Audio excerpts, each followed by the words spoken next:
been building businesses online since 2005. In this video, I'm going to share with you 20 years of no BS online business advice. Grab a pen and paper. You're going to want to take some notes for this one. You're Real King, your CEO and founder of Healthpreneur. What's going on, guys? We help health professionals and coaches build scalable coaching businesses without the grind. I've been at this for a very long time. I built and sold a multiple seven-figure online health business that helped 500,000 people to better health. And I now run Healthpreneur, the world's largest coaching company, helping health professionals and coaches build their coaching businesses without the grind.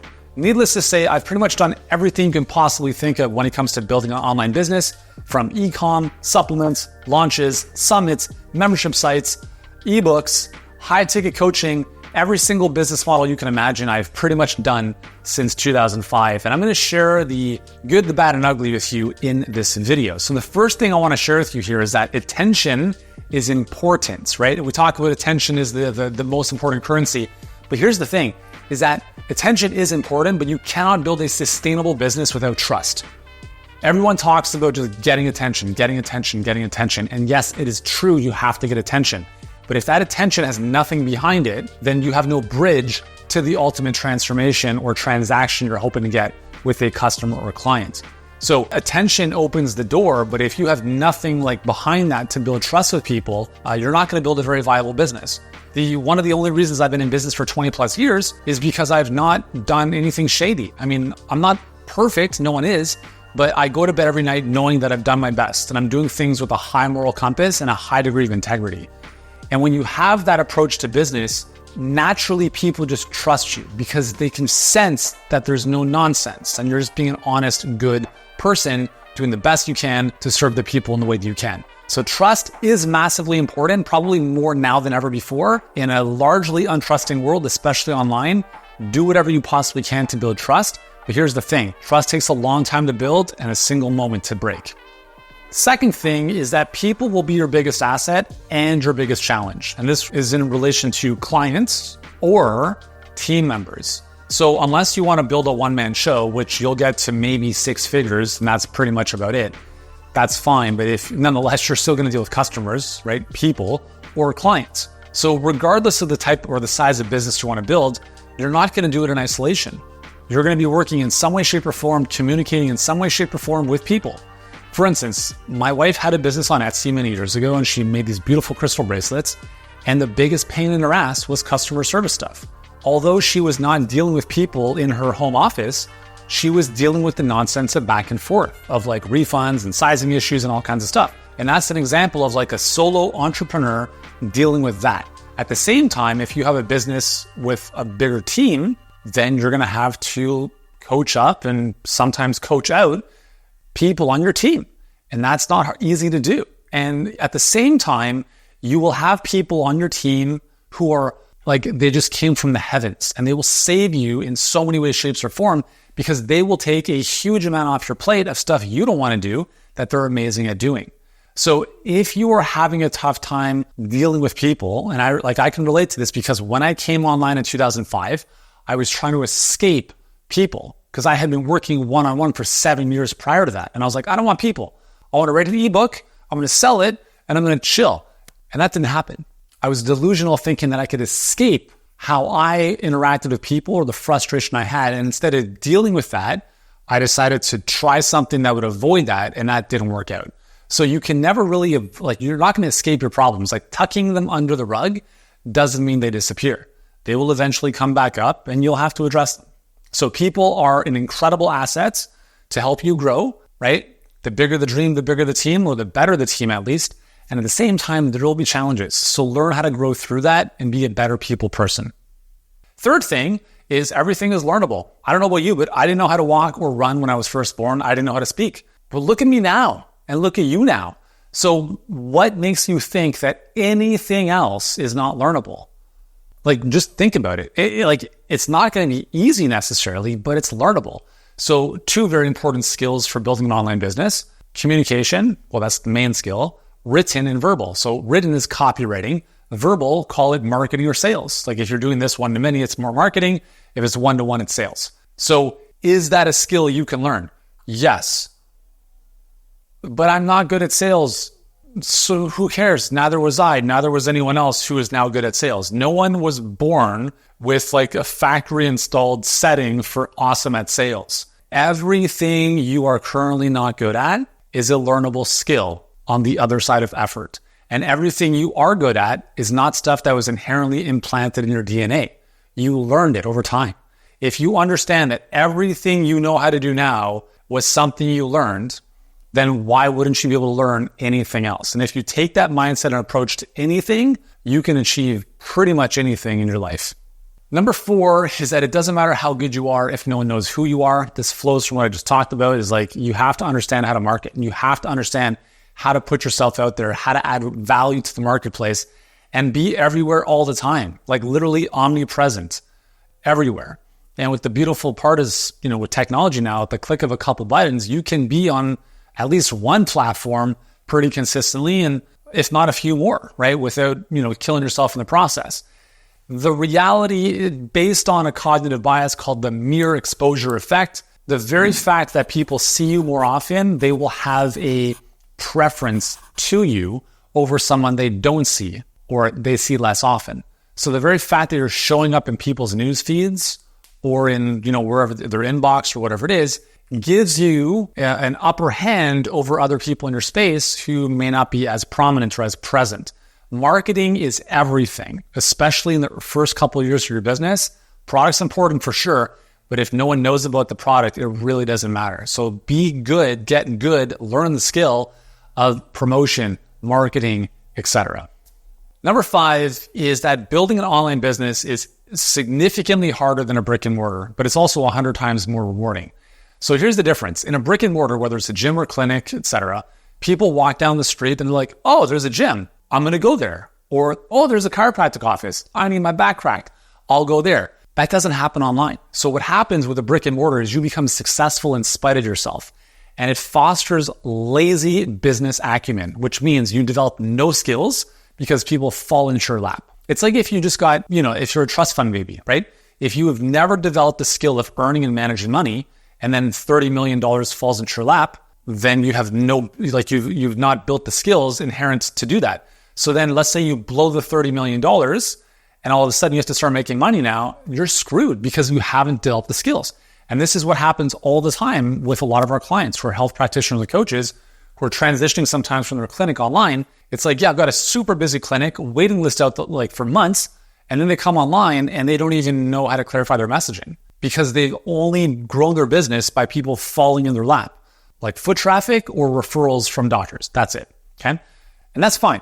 But online, you have to proactively market. You have to proactively do things. And that means you have to really get to the fundamentals of target market, niching down, messaging, compelling offers, being able to persuade and influence people who don't necessarily know you yet. And that's not easy to do. So it might take a little bit of a ramp up period, but I can promise you this. If you want freedom, time and location freedom, if you want to impact more people, having a business online is the most rewarding way to do that. There's not just it's not just like you sitting behind a computer, although it could be, but if you want to have more luxury of working at home, traveling, doing whatever you want, escaping the 4-wall prison, also known as the brick and mortar, is one of the most powerful ways of doing so. It's not the only way, but it's a very, very viable way that, at least it's helped me tremendously and thousands of people I've served over the years. And if you're someone who enjoys having a bit of freedom, the freedom to choose what you want to do, when, where, and with whom, having an online business is massively, massively rewarding. When I was working one-on-one with clients, I had a very limited impact. Since I've been online, I've probably helped collectively more than 1 million people, right? And that's not something I would ever do in a one-on-one setting in person. And that for me was at least a preference or an important enough priority for me to make the shift and build the dream. Number 6 is to become a master of the dip. Anyone can do well when things are going well, and very few people are willing to go through things when they don't go as well. So Seth Godin has a great book called The Dip. Read it. It'll obviously explain this in more detail, but essentially the journey of business is like this, right? It's a reflection of human emotion. We're all optimistic when we start, and then we're like, oh shit, it's hard. And then it's like, I'm going to give up. And then we start off with something else.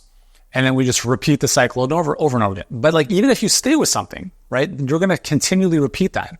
But what's interesting is that The more dips you go through and the more you come out the other side, the more you recognize those dips are not really that bad. It's all relative. Like we had two things happen in our business the last 10 days that 15 years ago, I would have perceived as catastrophic, and a lot of other people would probably just cry and roll under like a rock. And now I'm like, it's just another Wednesday. Let's move on, And then like a day later, it's all solved. And that's just because when you're in business for 20 years, it's like you've just seen it over and over again, and you have resilience and thicker skin, and you can bounce back. And you're like, yep, seen something like this before. We can do it. It's going to be fine. It's all good. Okay. So the ability to go through the dip is very important. This is also why most businesses do not last beyond 5 years. Statistically speaking, 95% of businesses are done by 5 years. So it's simply because they can't get through the dip.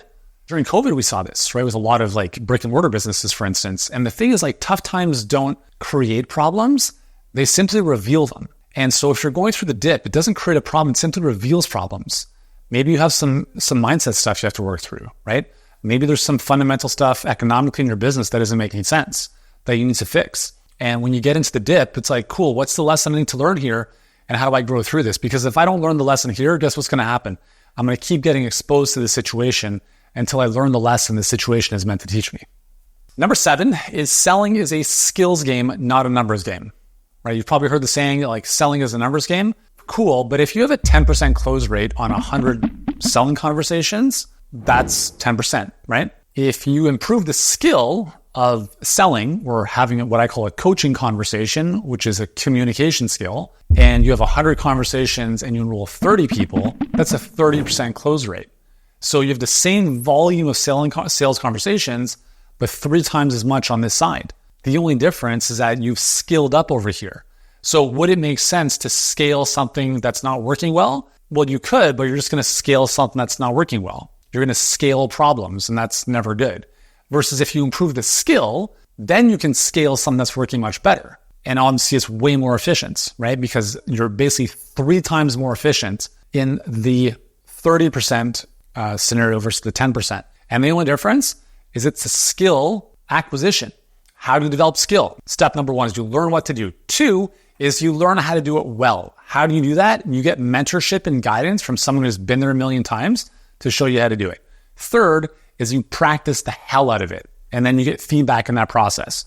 So you learn what to do, how to do it properly, and then repeatedly over and over and over again. That's how you master any skill. Doesn't matter if it's learning how to ride a bike or selling better. But the better you get at sales, I'm telling you, everything in your life changes, including your business. Number 8, if a prospect doesn't see the value in what you have to offer, that's on you. If they can't afford it, that's on them. But here's the thing, is that most people, we're always looking to make a decision based on value, not so much price. So if you're getting a lot of people saying it's too expensive, can't afford it, whatever, yes, there could be a messaging piece of attracting the wrong people. But at the same time, if someone's like, hey, $3,000 to work with you is too much, and then you're like, silly me, I forgot to mention you also get a free car with that. They're like, fuck, where do I sign, right? What's the difference? We just stacked the value in a way that was way more valuable for them.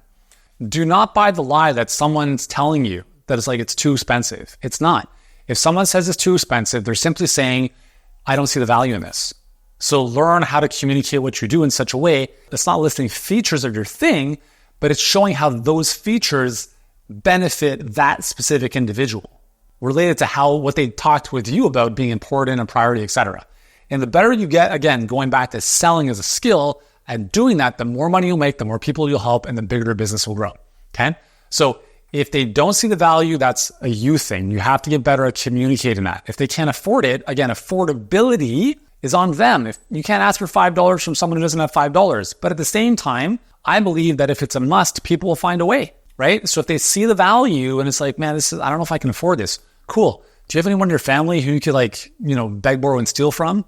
Right? Or is there another way we can get some financing on this? How do we, I want to support you. How do we be creative on this? Figure out a way. And if they're closed-minded and not willing to do that, you can't help them. If they're open to that conversation, that is a good sign. Number 9 is if it's not working, change your strategy, not your vision. You want to be stubborn with where you're going, but flexible with how you get there. Okay? So you might have a 3, 5, 10, 50, 100-year vision. I don't know. Maybe you don't have any vision. In which case, give it some thought.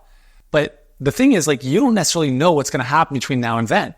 I'm not a huge guy on knowing exactly what the future is going to look like. I mean, I have a general idea of like what I want to create and what I want to bring to life. But if you asked me 5 years ago, like about AI, I would have asked you like, well, what's that? Like I had no clue about ChatGPT or anything until like 2.5 years ago. So can you imagine like setting a vision for the future and you set all these things and all of a sudden one technology comes in and makes all of that irrelevant? So sometimes you want to have a good sense of where you're going, but you want to be flexible with how you get there, right? Like if you're in an airplane and you're flying from Toronto to Los Angeles and you have a specific route and all of a sudden there's like a really shitty thing of weather somewhere, well, guess what? You're going to change altitude or go around it, but you're not going to land in Mexico. You're going to still go to LA. You're just going to change the route a little bit. And it's the same thing in business is you want to recognize when it's time to change strategy or tactic, but also understanding when it's like, you just have to keep at it. Because the thing is like, and this is hard, right? Like sometimes like, well, how do I know how much more time do I give something versus just changing? And the reality is like, it's hard to know for sure. And obviously everything's contextual, but what I can tell you is that anything you're doing will work if you give it enough time. But if you start something and it doesn't work immediately, and then you're like, you know what, screw that, I'm going to try this instead. And you keep repeating that, you will get nowhere because you're always going to come back to zero. And it's going to be very challenging because you keep coming back to zero and you keep running into the issues and you're not learning through those issues to grow. So the grass is not greener on the other side. It's greenest where you water it. But again, like stick to your path, but also understand like, where can I make some pivots? Where can I make some little nuanced moves without totally derailing where I'm going? Okay. I know it's a little bit of a tough thing. Like when do I quit versus keep persisting? When do I, if this strategy hasn't produced? Well, you have to understand, like for instance, if you have 50 sales calls and no one said yes, does that mean you change your strategy? Well, just think of the alternative. Okay, if you don't do sales calls and you're selling coaching, for instance, what are you going to do? You're going to sell a course for $297? Okay. Well, then what's the skill that's required to make that happen? Like world-class copywriting skills. You have to be able to drive traffic from paid ads because you have to have volume. And then you have to be so good at all of that your margins are still high enough to make sense of a business around that. You could do that, maybe, or you could just get better at selling. So it's like, shit, maybe I suck at selling. I've had 50 conversations. No one said yes. What can I learn about this? I'm not going to change the strategy. I'm going to look at myself and look at how do I have to skill up? So that's an example of like, you have to plow through and get better at something as opposed to be like, this doesn't work. I'm going to try something new.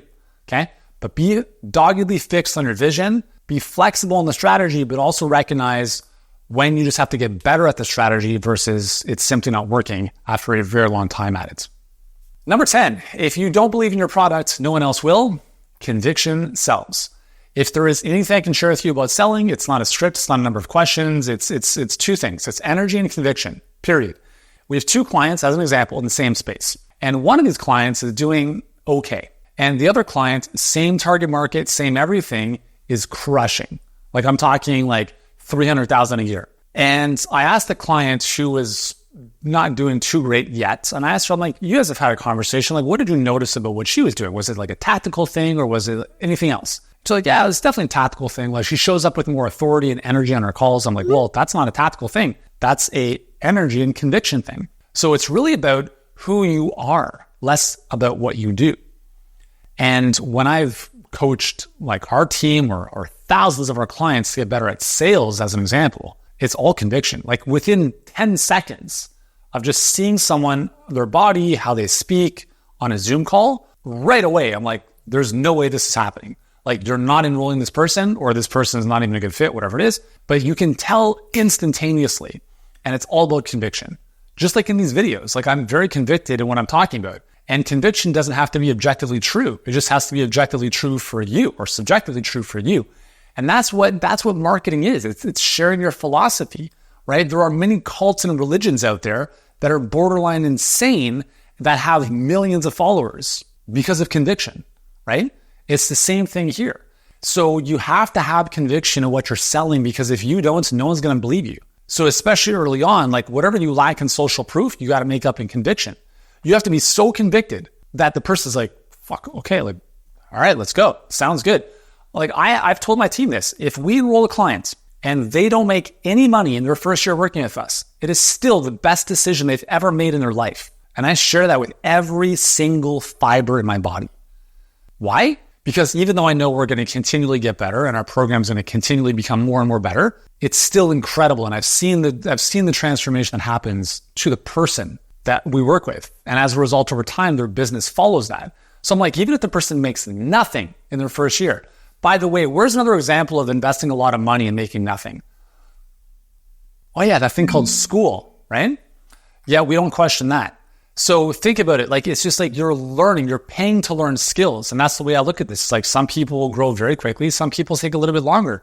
But either way, I promise you, you will become a fundamentally different human and a better version of you by working with us, even if you make nothing. And by the way, you won't make nothing. You'll do okay. So that's conviction. And this is like, this is why when you as the founder are doing selling, you'll get to a point where you can't do it anymore based on your time and the growth in the business. The one thing you have to transfer to anyone doing selling on your behalf is conviction. Share testimonials, share your story, bring your passion to sales huddles. Like, your sales team has to feel that. Don't expect someone else to come in and like save the day. They don't know your business. They don't know your product. They don't know your clients like you do. You have to believe in what you're doing, and that will become infectious to everyone else. Number 11, success is not defined by the car you drive. It's defined by who's driving the car. So again, it's you, it's not the car. Listen, I've got 2 McLarens, I've got a BMW M5, I like cars, whatever. I don't look at that stuff as any degree of like, it's like, I don't have that stuff to be like, cool, look at me, I'm successful. But if I'm being honest, there's probably an ego play to that. Let's just be honest, right?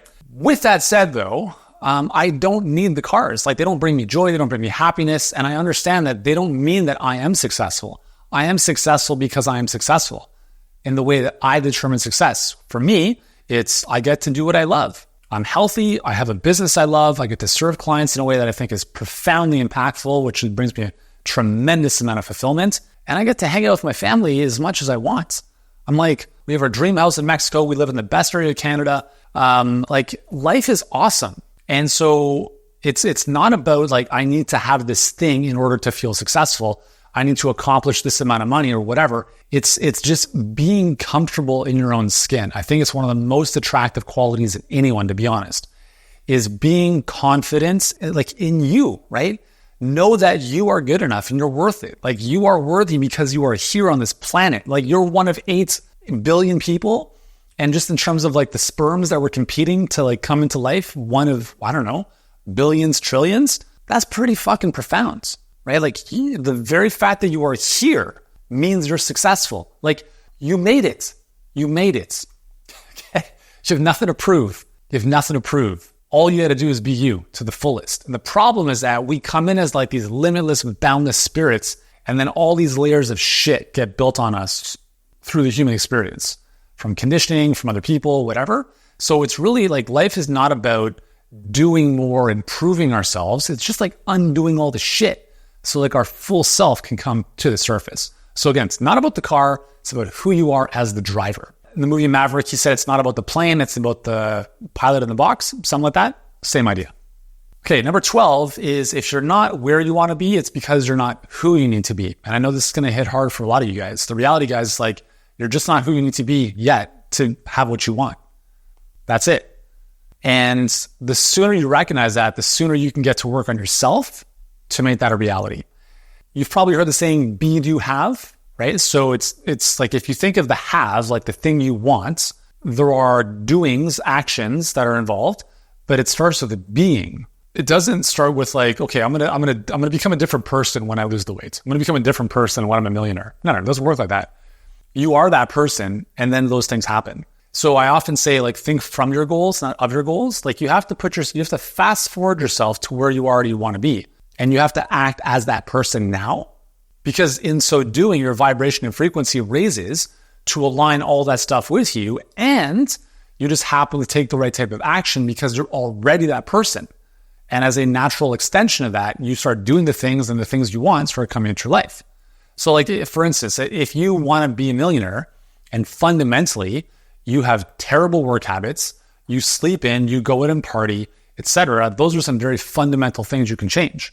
Also, if you don't feel worthy about yourself, if you don't feel like there's self-worth stuff, you got to work on that. And no money is going to change any of that stuff.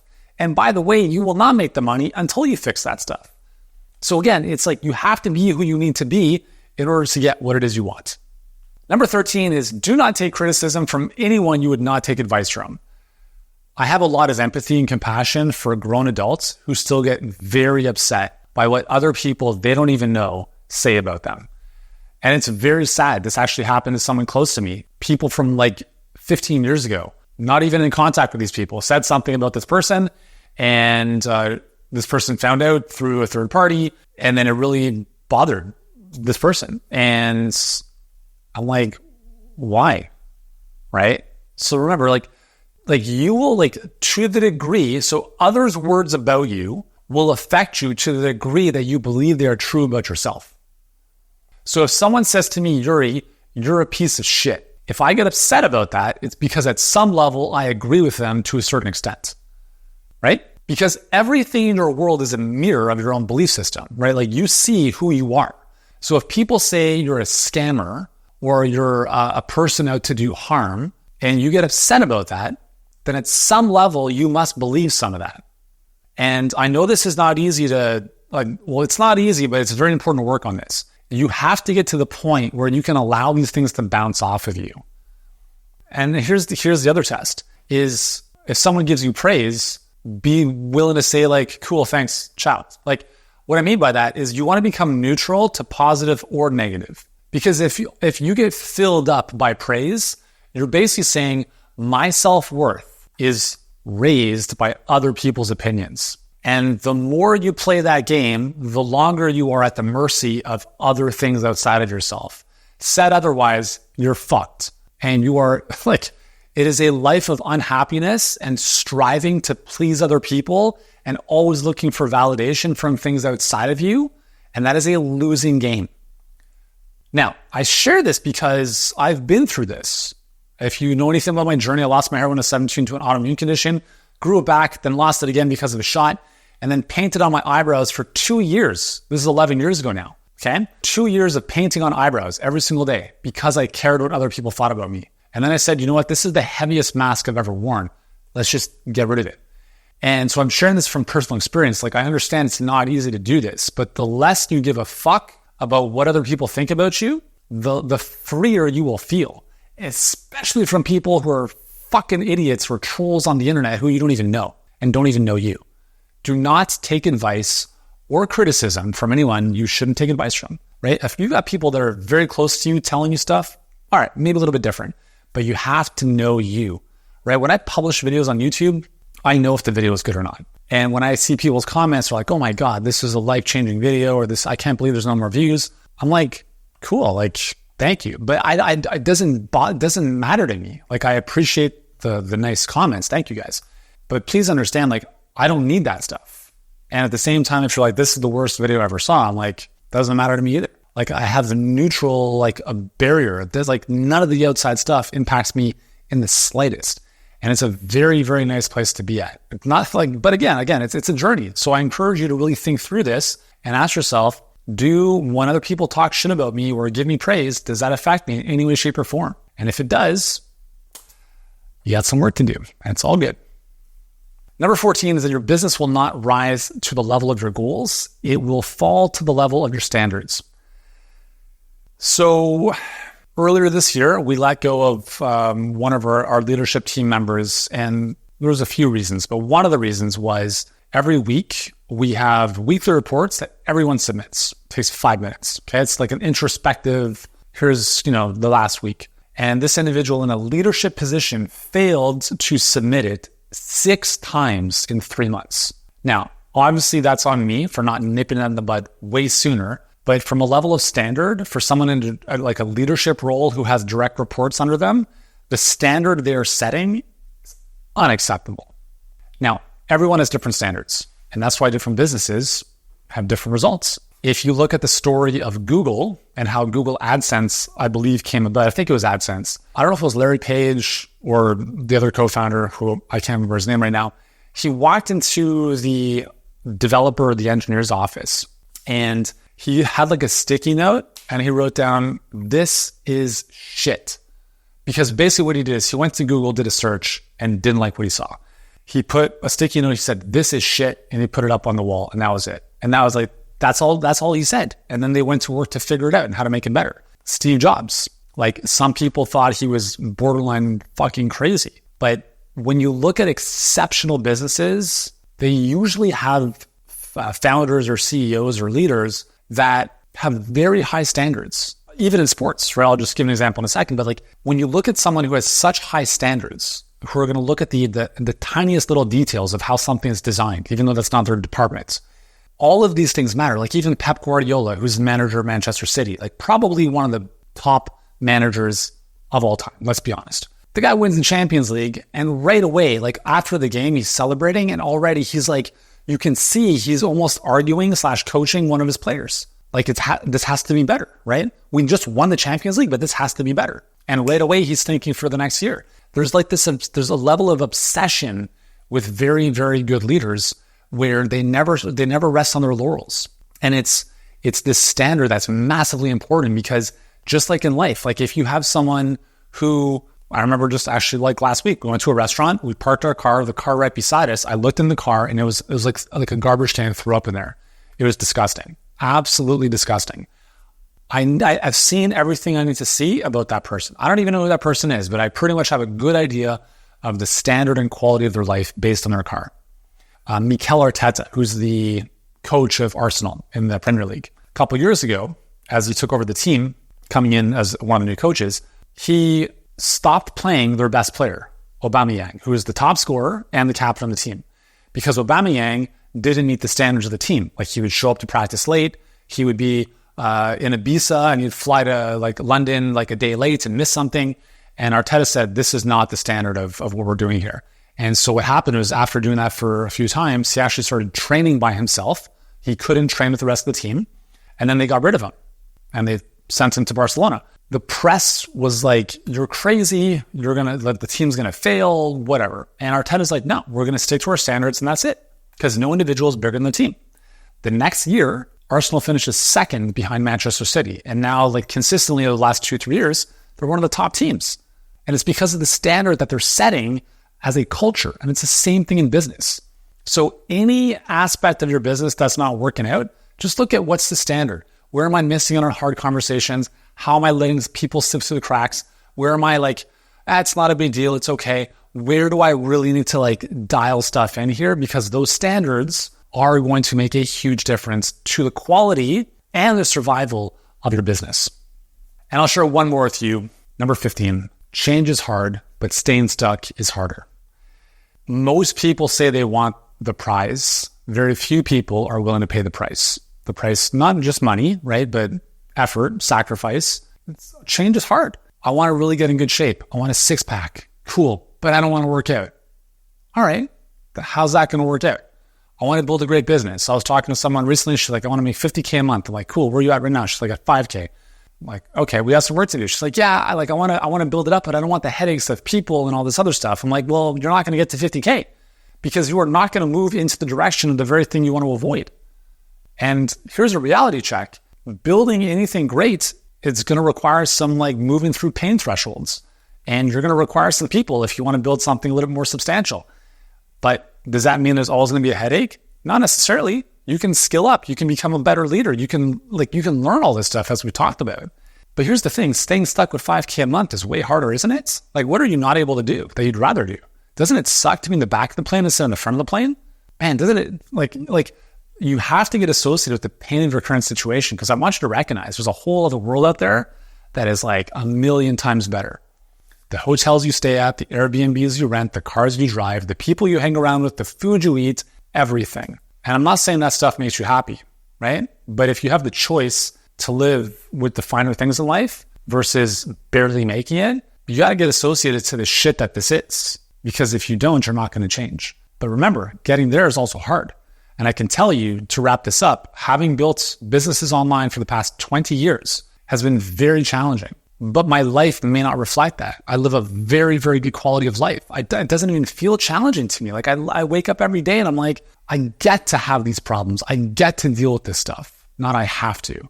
It's an absolute joy and pleasure to build a business that you love in the service of other people, but you're never going to build the quality of life and business you want expecting things to be easy. You can set intention for ease, cool, but at the same time, you have to recognize that you're going to meet challenges and you have to be willing to move through those, because if you don't, you're not going to succeed online. Building a business online, as we talked about, is hard. Obscurity is the biggest danger you face. You have to be willing to move through that and deal with all the stuff that comes with that and all the unknowns that are going to be coming over the coming months and years. But if you have the belief that you can make it work and you can learn all the skills you need to learn, you can make anything happen. So those are a number of lessons from 20 years in building businesses online. I hope they serve you as well. I'd love to know in the comments below which one of them resonates most with you. If you've enjoyed this, hit subscribe. We've got hundreds of other videos to help you build a thriving online coaching business. Thanks for tuning in. I'll see you in the next one. If you want to grow your health coaching business, the 11 marketing tips I'm going to share with you in this video are going to make a big difference for you. 11 surprising marketing tips specifically for health coaches. And these are, I call them surprising because you may not have thought about these. Other people don't really talk about them.